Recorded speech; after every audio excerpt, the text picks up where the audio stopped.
Ассалаумағалейкум ардақта ағайын, Қазспорт телеарнасының эфирінде ересектер арасындағы көкпардан ел чемпионаты. Міне, Алматы облысының төрінде Талдықорған қаласында Жетіөзеннің тоғысқан жеріндегі орталық ипподромдағы ересектер арасындағы 21-ші ел чемпионатының кезекті ойындары сіздердің алдарыңызда. Бүгін дәл осы бәсекеде өнер көрсететін қос команда, Астана қаласының Тұлпар көкпар командасы және Солтүстік Қазақстан облысынан Қызылжар көкпар командасы.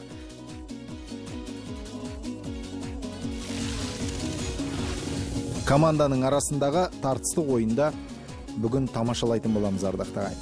Сонымен сіздердің алдарыңызда Солтүстік Қазақстан облысынан келген Қызылжардың жігіттері Рамазан Махатов бастайды бұл команданы.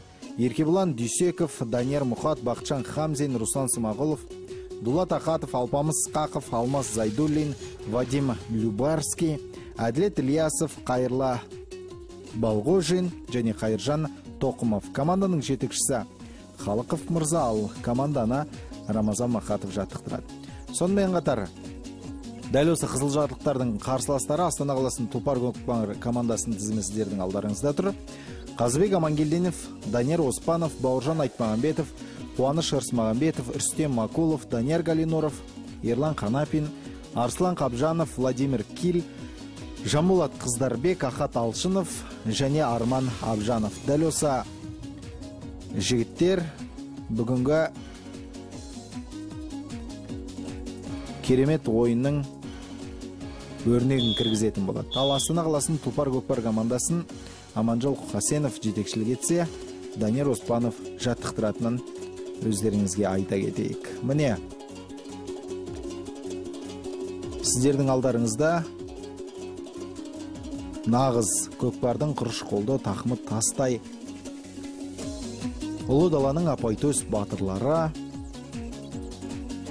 нағыз ерге тән ұлттық спортта көрсететін болады. Әдеттегі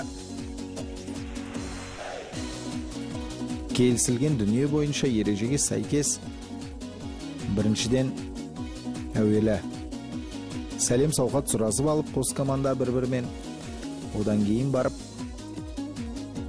серке кіші шеңберге тасталып, төрешінің ортадағы ысқырығынан кейін көкпар бәсекесі басталатын болады. Қос команда дайын. Мінекей, төреш ысқырығы естілді. Кіші шеңберде жатқан көкпарға ағылып келе жатқан аттың екпінімен қос команданың өкілдерін көріп отырсыздар. Қызылжарлықтар қара киімде өнер көрсетеді, ал Тұлпардың жігіттері көк түсті жейдені еншілеген. Қазір Алпамыс Ысқақов серкені тақымға баса салып, бірден аттың сауырына қамшыны салып шабуылға қарай беттеген, алайда ойын алаңының сыртына шығып кетті.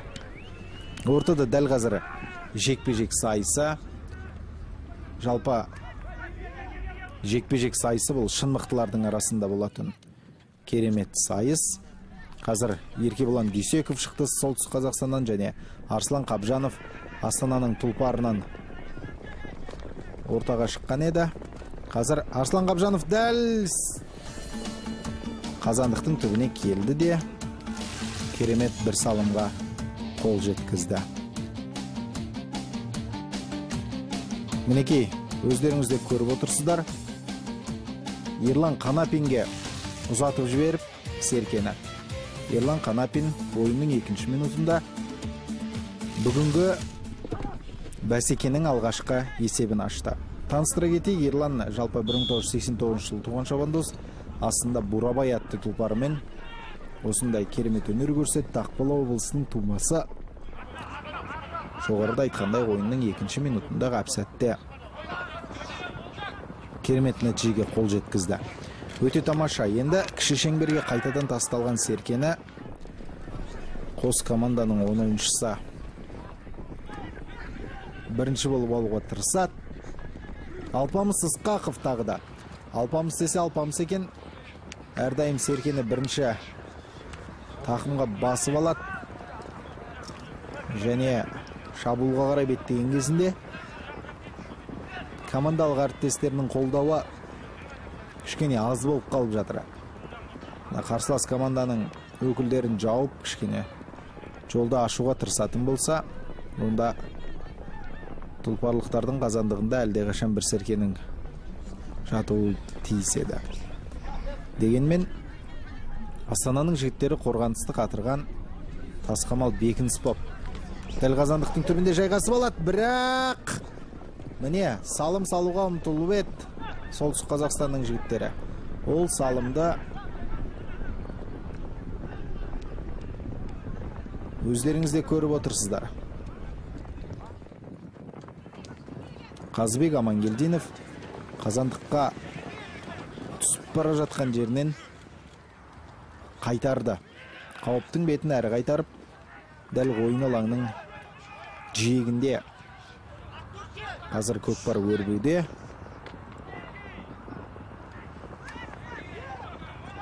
Ерлан Қанапин көтеруге тырысқан Серкені, алайда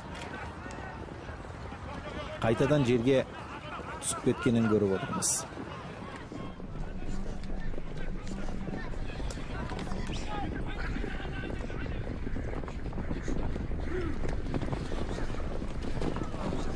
Қандай нәтижеге қол жеткізер екен? Данияр Галинуров қазір Серкен жерден көтерді. Командалық әріптесіне ұзатып үлгергенін көріп отырмыз, ардақты ағайын. Және бұл жолы да Ерлан Қанапин өте тамаша салым, ардақты ағайын. Ерлан Қанапин Даниярдың қолындағы Серкені өзіне қарай асырып алды. Астындағы мінген тұлпарымен дәл қазандықтың түбіне барып, жеке дара салымға қол жеткізді. Биік салымның да көрінісі дәл осындай болды. Әрине, Ерланның шеберлігіне бұл жерде дау жоқ. Тағы да қазандықтың түбіне бірінші болып жеткен Тұлпар көкпар командасының палуаны Данияр Галинуров.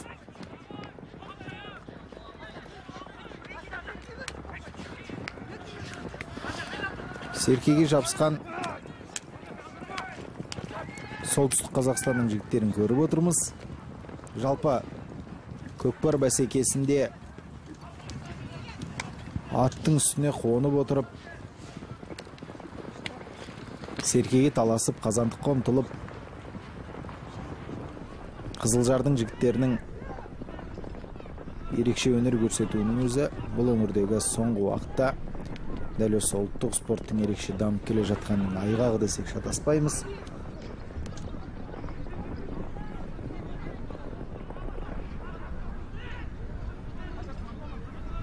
Расымен де, ардақты ағайын, өте тартыста кездесудің куәсі болып отырмыз.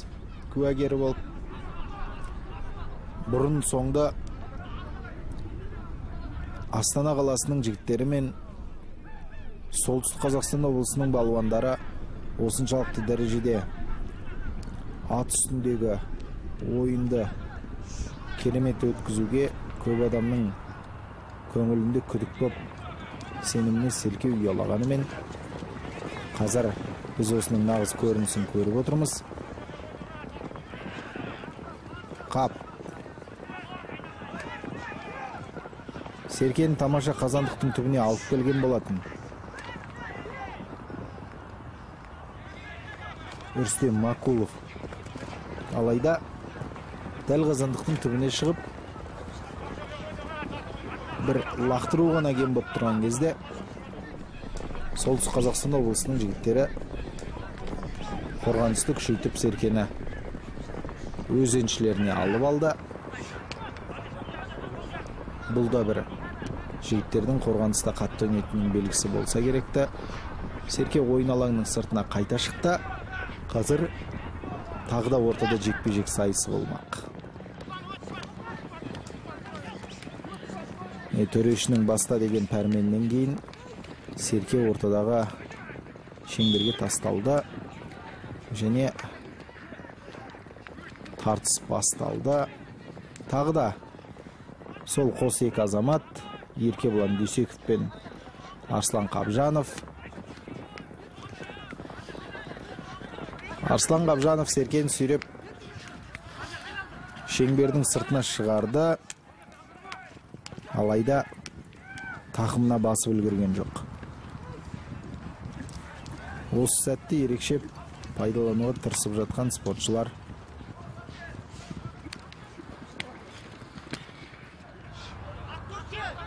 Серкені тақымға басып, шабуылды үдетуге ұмтылып барады.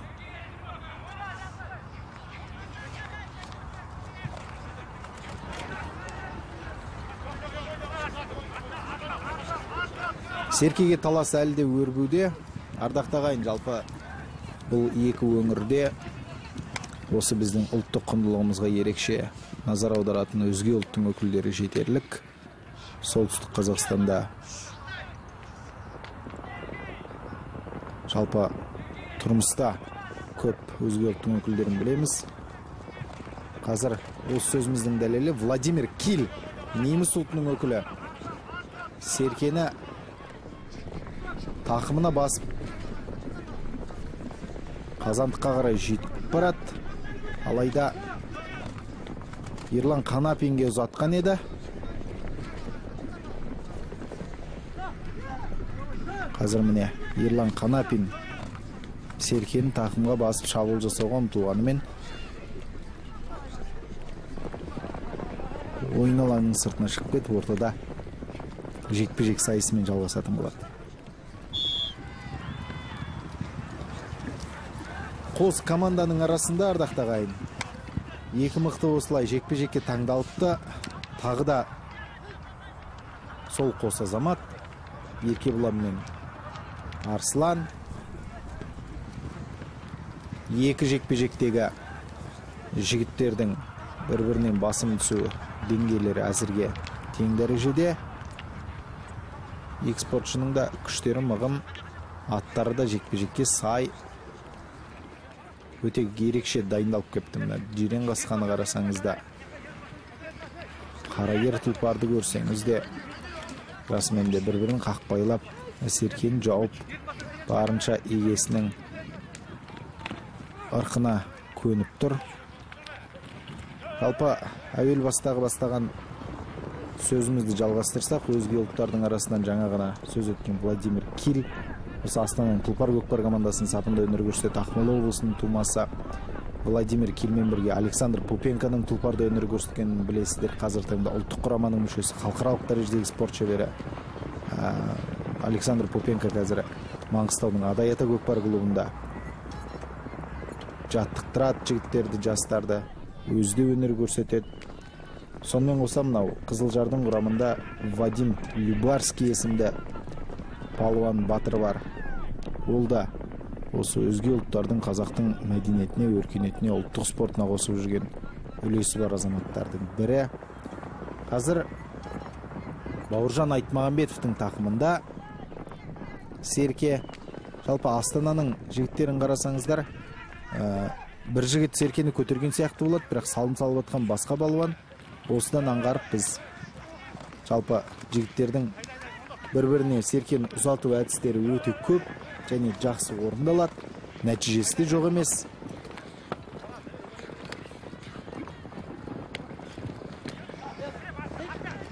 Тұлпардың жігіттері шабуыл жасаған кезде қазандықтың түбіне қалай жетіп қалғандарын қарсыластары аңдамай қалып жатқан сәттерінде көз көріп отыр, ардақты ағайын.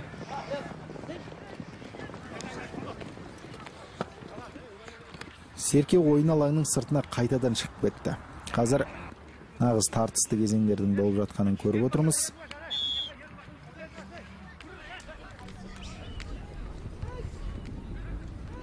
Тағы да Солтүстік Қазақстанның атынан Еркебұлан Дүйсеков шықса,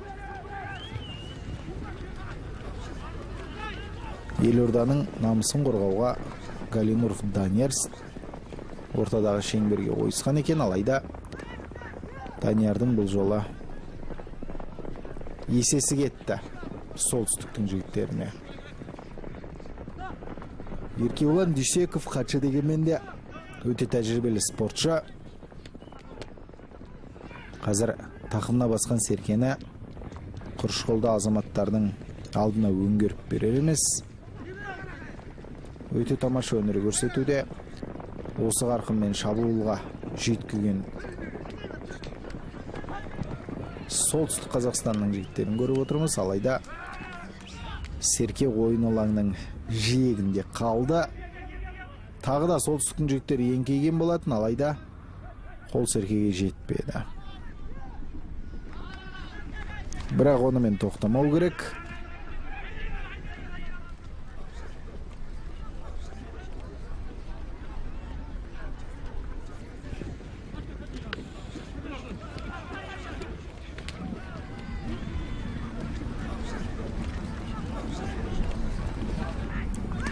Астананың Тұлпар-Көкпар командасы бұл чемпионатқа өте ерекше дайындалып барғанын білеміз.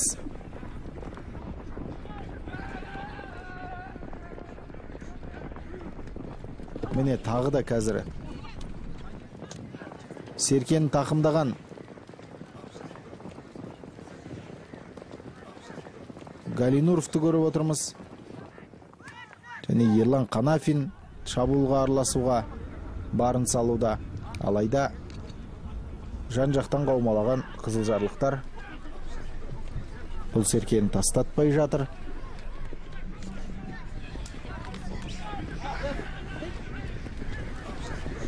Қараңыздаршы, қандай тартысты ойын, қандай тартысты бәсеке. Өте қызық. Көрсең көзің тоятын азаматтардың өнерін тамашалап отырмыз.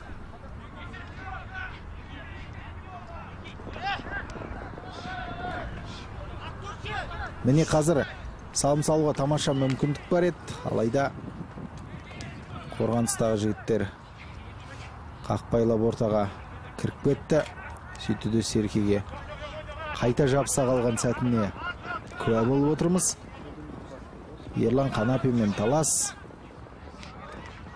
Руслан Смағұловтың арасында. Нәтижесінде Ерлан Серкемен бірге ойын алаңның сыртына шығып кетті. Ортада қазір жекпе-жек сайысы орын алатын болады. Бұл жолы қандай спортшыларды көреміз ортадан? Оны қазір бәріміз бірге білетін боламыз.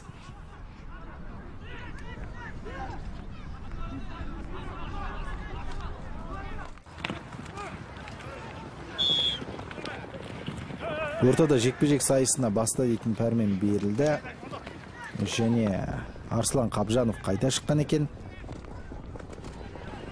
Еркебұлан Дүйсеков әлі бірде-бір рет ауысқан жоқ. Арслан Қабжанов Серкені тақымға басып, қазір командалық әріптесіне ұзатып жатқан сәт. Міне Данияр Оспанов тақымға басты. Қазір жетекке алып қазандықтың тәлтіміне баруға мүмкіндік бар. Жіберу керек енді Даниярда, қақпайламай.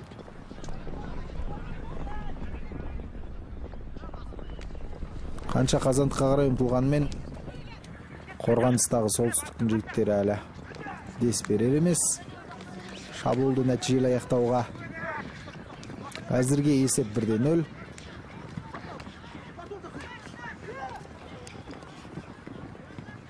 Тұлпар-Көкпар командасы алда келеді және тамаша тағы да салым ардақты ағайын. Данияр Оспанов бұл жолы.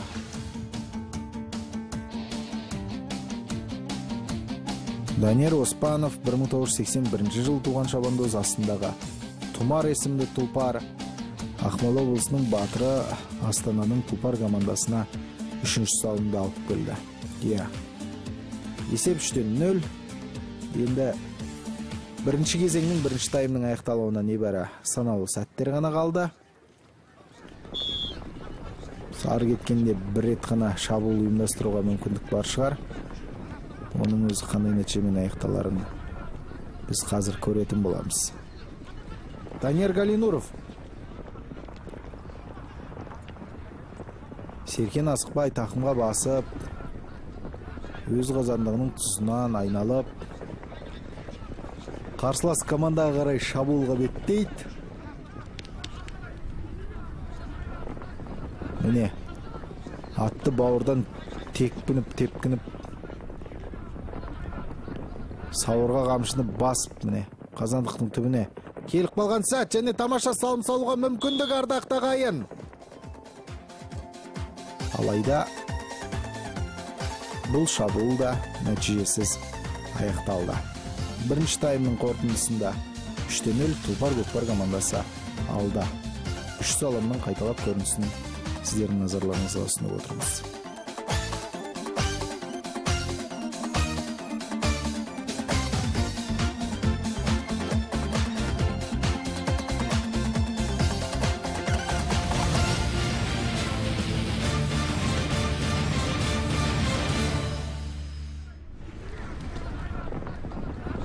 Бұл төрештің ысқырығы Тұлпар Көкпар командасы мен Қызылжар Көкпар командасының арасындағы екінші таймды бастауға пәрмен етті. Бірден шабуылдауға кіріскен қос команданың жігіттері әзірге Солтүстік Қазақстанның ойыншысы Алмаз Зайдуллиннің тақымында. Бірақ бұл шабуыл ортадағы жекпе-жек сайысымен жалғасуда. Қазір қос екінші нөмірді еншілеген спортшылар Еркебұлан Дүйсеков пен Данияр Оспанов. Еркебұланда атынан жерге түсіріп барып Серкені тақымға басуға тырысқан.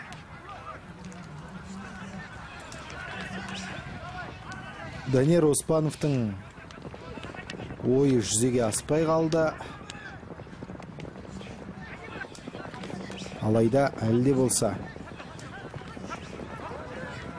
Серке ақмолалықтардың тақымында. Астана қаласының Тұлпар Көкпар командасының шабуылы. Бауыржан Айтмағамбетов міне дәл қазандықтың түбіне келді. Қазір салым салуға тамаша мүмкіндік бар еді, бірақ сәл ғана жылдамдық жетіспей қалған сияқты. Алпамыс Ысқақовта қорғаныстан алу керек, сол кезде барып салым салуға мүмкіндік ашылады. Міне қазандықтан сәл ұзап, қайтадан дәл түбіне келіп жайғасуға ұмтылған Бауыржан Айтмағамбетовтың шаруасы. Міне тамаша салым ардақты ағайын. Бұл салымның авторы Айтмағамбетов Бауыржан 1974 жылы дүниеге келген. Астындағы самұрық атты тұлпарымен ойынның екінші таймындағы дегенмен басталған әуелгі шабуылды осылайша керемет нәтижелі салымға ұластырды. Әрі қарай қандай қызықтар орын алуы мүмкін? Жалпы көкпарда дубль хет-трик сында футболдың тілімен айтқанда бірнеше салымдарда бір адамның орындауы өте жиі кездесетін жағдайлар. Сондықтан біз қос команданың да өкілдері бір-бірінің шабуылынан өте сақ болып отыруға тиісті. Байқасаңыздар, жалпы ойын барысында қос команда жігіттерінің әлеуеті бірдей сияқты көрінген, алайда Тұлпардың жігіттері бұл жерде қарсыластарының қорғанысын бұзып жарып, олар шабуыл жасауға ешқандай да мүмкіндік берер емес. Сәл ғана сәт туындаса орайлы қазандықты өз тақымдарына басып алуға құлшынып тұрған Тұлпар Көкпар командасы міне қайтадан Ерлан Қанапин бастап шабуылға шықты. Жоқ, бұл Қазбек Амангелдинов ардақты ағайын. Ерлан командалық әріптесіне ұзатып үлгергенін көріп қалдық. Осылайша тақымдағы серкеге жабысқан солтүстік қазақстандық палуан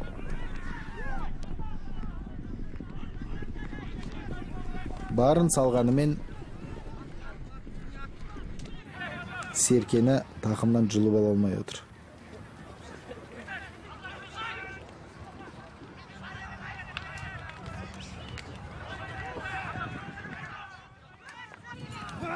Міне, дәл Қазандықтың түбіне келген жағдай және Бауыржан Айтмағанбетов бұл жол тағы да Қазандықтың түбіне келді қазір. Серкен тақымдан шығарып салым. Өте тамаша ардақты ағайын. Қараңыздар, қандай тамаша салым. Бауыржан Айтмағанбетов тағы да ойынның 27 минутында есепті 5-0-ге жеткізді. Самұрық аттасындағы тұлпармен Ақмола облысының 1974 жылы туған шабандозы осылайша есепті үстін еселеп 5-0-ге бір-ақ апарды.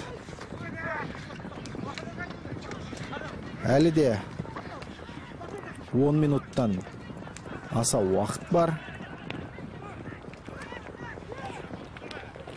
Қос команда жігіттеріне мұндай мүмкіндікті пайдаланып қалу керек.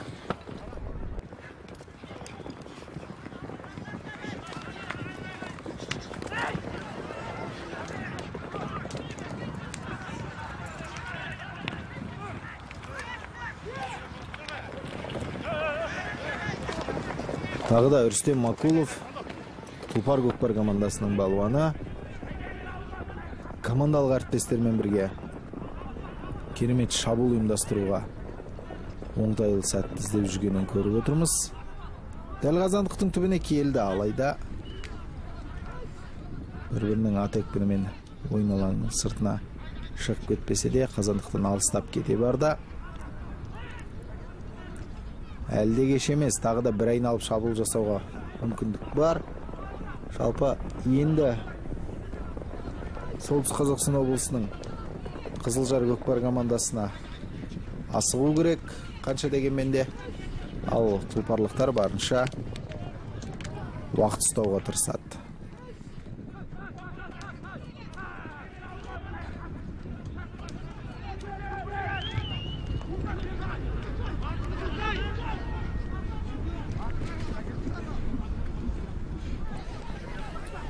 Міне, Қазандық түбіндегі айқас әлі де жалғасуда. Алайда тақымнан жұлып алуға күштері жетпей қалған біз Солтүстік Қазақстан облысының спортшыларын көріп отырмыз. Егер осы шабуылда нәтижесі аяқтайтын болса, тұлпарлықтар, онда тағы бір сәт жаңадан туындайды қызылжарлықтар үшін. Ал көгілдір экранның арғы жағындағы көрермен сіздер қос команда үшін де тақым қысып отырғандарыңыз белгілі. Десек те, әркімнің көңіліне жақын бір команда бар шығар. Міне, Астананың жігіттері тағы бір салым салуға ұмтылған еді, алайда Қазандықтың ішіне түсіп бара жатқан Серкені қайта қайтарған. Батыс Қазақстан облысының палуанын көрдіңіздер. Қазір тіпті шабуылдың бетін қайтарып, өздері қарсыластарының қазандығына қарай ұмтылып бара жатқан сәтке куә болып отырмыз. Серке әлде болса қызылордалық солтүстік қазақстандық спортшы Алмаз Зайдуллиннің тақымында. Бірақ бұл спортшыларды Серкені оңай ауыстырып, командалық әріптесіне ұзатып жіберуге мүмкіндік бар.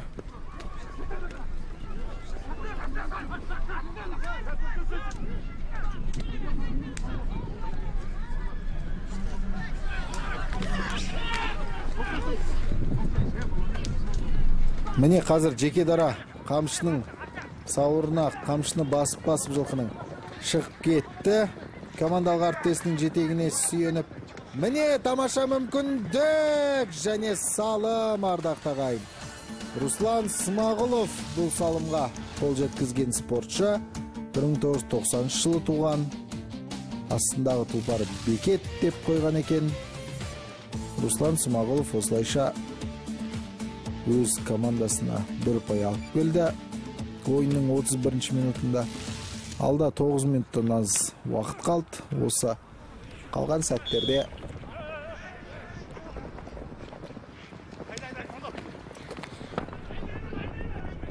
есепті теңестіруге мүмкіндік алалар ма екен, әлде Тұлпардың жігіттері қайта тулап, осы бір салымнан кейін ерекше өнер көрсетуге бастар екен. Ерлан Қанапи міне айтып ауыз жиғанша Серкені тақымына басып, қазандыққа қарай қарсыластарының ұмтылып бара жатқан сәтін көріп отырмыз. Жан-жақтан қаумалаған қорғаушылар Ерлан Қанапинге аса бір айтарлықтай қауіпті шабуыл жасауына мүмкіндік берген жоқ. Бірақ әлде болса ар шауып, бер шауып бар мүмкіндікті пайдалануға тырысып жатқан қос команданың өкілдерін көріп отырмыз.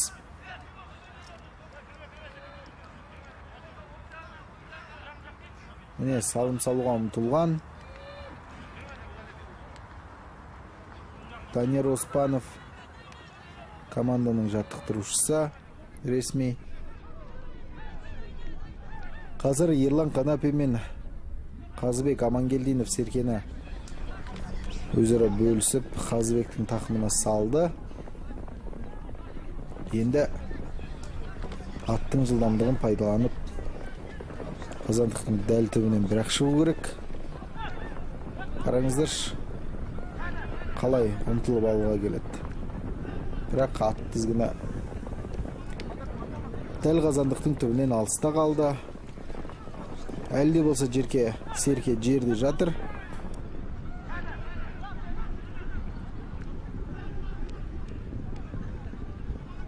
Бір көтеріліп, бір жерге құлағанымен қазандықтың ішінен көріп жатқанымыз шамалы ғана. Әрине, бүгінгі ойындағы жалпы салым саны қазір 6-ға жетіп тұр.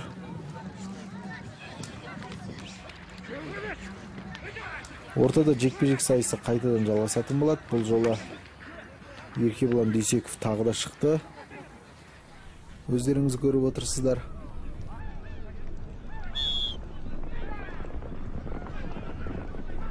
Ал оның қарсыласы әдеттегідей Арслан Қабжанов. Еңкеу керек осы жерде. Бірақ аттан шытырмай әуресін алуда. Тұлпар көкпар командасының ойыншысы Арслан Қабжанов Серкені тақымға басып алды. Қазір командалық әріптесіне ұзатуға дайын.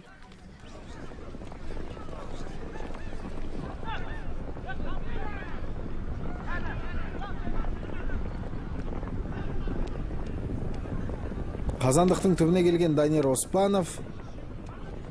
Міне, қарсыластары ойын алаңының сыртына шығарып жіберуге қанша ұмтылғанымен де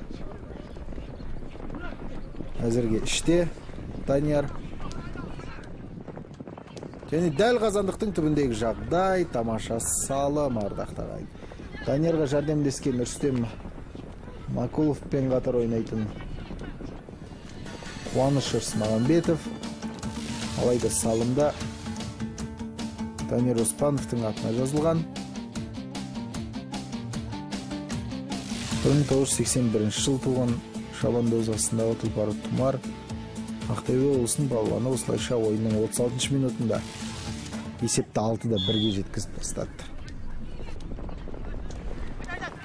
Ойын әрі қарай жалғасады. Міне, солтүстік қазақстандық жігіттердің серке ұмтылғанын көрдіңіздер.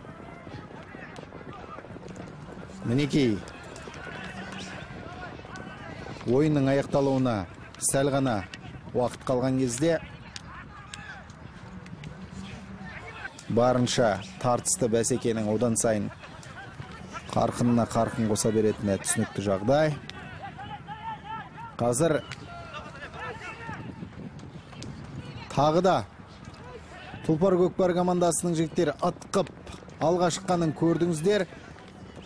Және дәл қазандықтың түбіне келіп, лақтырған сәтте тамаша салым. Ардақты ағайын, өте тамаша салым, өздеріңізде көрдіңіздер. Керемет салым. Айтарға сөз жоқ, қараңыздаршы. Алыстан келді, аттың тізгінін бұрағап, өзінен асырып тұрып лақтырған Данияр Галинуров бұл жерде. 1992 жыл туған шабандоз. Астындағы Сибак дейтін тұлпары ойынның 37 минутында тағы бір салымға қол жеткізуге сеп болды.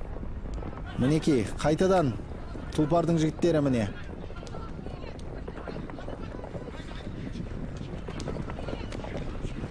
Серкені жерден көтеріп, шабуыл жасауға ұмтылып жүрген Рүстем Макуловты көріп отырмыз.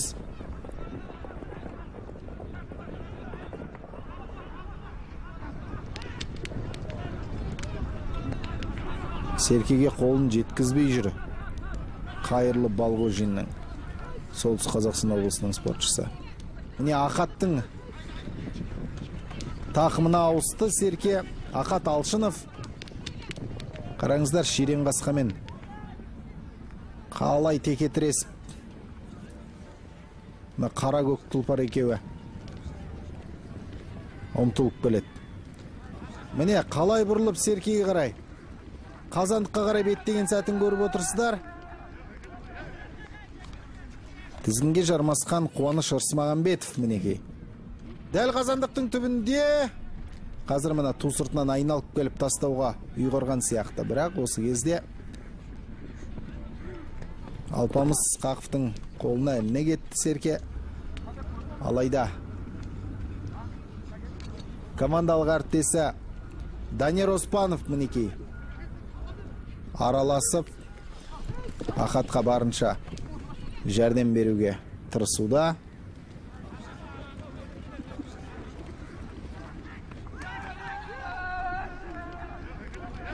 Соңғы сәттері ойынның салымен аяқталар ма екен, ардақты ағайын? Міне дәл Қазандықтың түбіндегі жағдай. Алайда әлде болса қызылжарлықтардың қорғанысы мықты. Міне салым салуға тамаша мүмкіндік, және салым өте керемет, ардақты ағайын. Енді бұл жердегі еңбек Ақатқа беретін шығар салымды. Міне Ақат Алшынов, ардақты ағайын, 1994 жыл туған жас шабандоз. Астындағы тұлпары Қарагер. Ақмола облысының пайдасына ойынның 39 минутында ең соңғы сәтте осылайша бір салымды салып берді. Ойын аяқталды. Көкпарға берілген, қос тайымға берілген уақыт осымен тәмам, ардақты ағайын. Бүгін алдарыңызда өнер көрсеткен Астана қаласының тұлпар көкпар командасы мен Солтүстік Қазақстан облысының Қызылжар көкпар командасы. Қос команданың текетіресті ойына осылайша өз мәресіне жетті. Есеп 8-1 Астана қаласының палуандарының пайдасында. Бұл көкпар бағдарламасы режиссері Руслан Дәулетов пен Жарқын Барақбаев. Ал өздеріңізбен ойынды тамашалаған комментаторларыңыз мен Қайырхан Мәулен. Аман сау болыңыздар, ардақты ағайын.